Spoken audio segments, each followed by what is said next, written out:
De BTV Noticias y es momento de análisis económico con Federico Comesaña, que hoy nos propone hablar sobre qué está pasando con el dólar. Fede, ¿cómo estás? Buen mediodía. ¿Cómo estás? ¿Todo bien? Bien. Vamos a analizar lo que está pasando con el dólar y sobre todo poner el foco en algunos sucesos de la economía regional e internacional que están afectando la moneda y que van a seguir afectándola en lo que resta del año.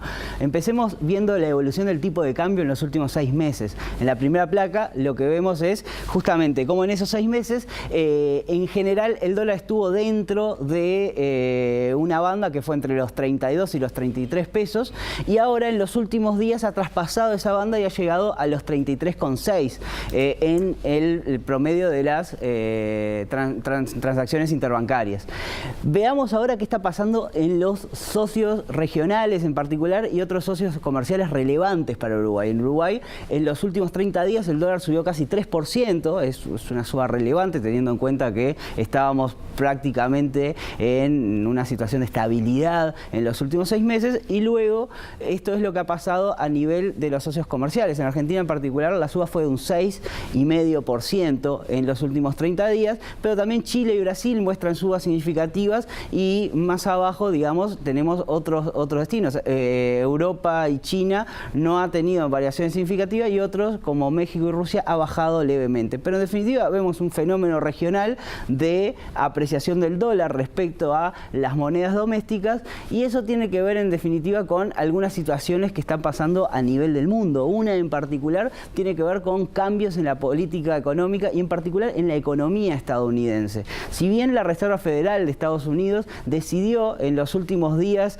detener la suba de tasas y es más dio a entrever que va a mantener las tasas estables por lo menos durante lo que resta de este año y además puso el pie en el freno en la política que tenía de eliminar algunos estímulos monetarios a la economía estadounidense.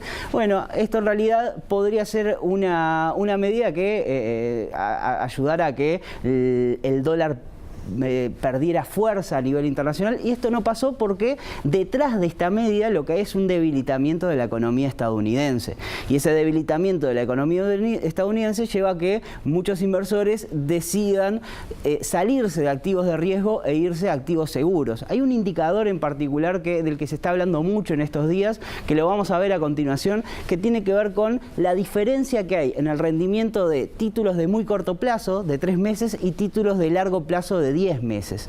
Fíjense, esta es la diferencia en puntos porcentuales que se pagan por bonos emitidos a 10 años en Estados Unidos y letras emitidas a 3 meses en Estados Unidos. Fíjense que hay algunos periodos, que los tengo ahí marcados, donde el bono de 10 años pasó a valer menos, perdón, que la letra de 3 meses. Es decir, la gente, el mercado, lo que hacía era penalizar demasiado al corto plazo en relación al largo plazo. En general, las cosas de largo plazo pagan un rendimiento mayor que las de corto, entonces en periodos muy puntuales se invierte esa curva y entonces lo que pasa es que se penaliza el corto plazo en relación al largo plazo. Si vemos la siguiente placa, lo que muestra son los periodos de recesión de la economía estadounidense y lo que vemos es que las últimas 3 recesiones en particular se dan en momentos muy cercanos a esta inversión de las curvas. Tiene sentido en la medida que lo que hace el mercado es cuidarse de lo que pasa en el corto plazo, penalizándolo y en cambio se coloca en títulos de más largo plazo donde se siente un poco más seguro. Hoy lo que está pasando es que ese título de corto plazo volvemos a ver una situación similar a la que veíamos previo a las últimas 3 recesiones y eso en definitiva sumado a algunos indicadores que muestran que la economía estadounidense se está debilitando y teniendo en cuenta también una situación en la cual el comercio de bienes en Estados Unidos también se debilita con un trasfondo de guerras comerciales, en particular con China, entonces hay un mayor pesimismo por parte de los mercados que hace que títulos de riesgo empiecen a sonarles demasiado, digamos, aventurados para los mercados de capitales y eso está haciendo que monedas como el peso uruguayo pierdan fuerza respecto al dólar en los mercados internacionales.